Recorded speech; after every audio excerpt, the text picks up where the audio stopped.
Ready to finally spend that vanilla Visa gift card on some sweet Steam games, but not sure how? Let's break it down. First, open your Steam client and head to your account details.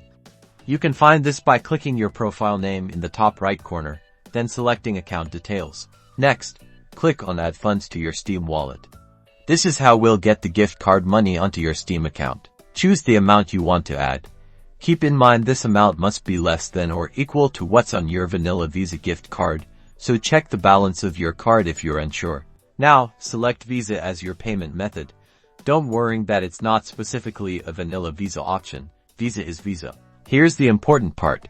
Enter your vanilla Visa gift card number, the expiration date, and the CVV code on the back of the card, just like you would with a regular credit card. For the billing address, this is where things can get tricky. Since the card isn't tied to a specific address, you'll need to enter your own billing address. Make sure it matches the address associated with your Steam account. This is important, so double check it. Review your information, click Continue, and if everything is correct, the funds should be added to your Steam wallet. Now go treat yourself to some awesome games.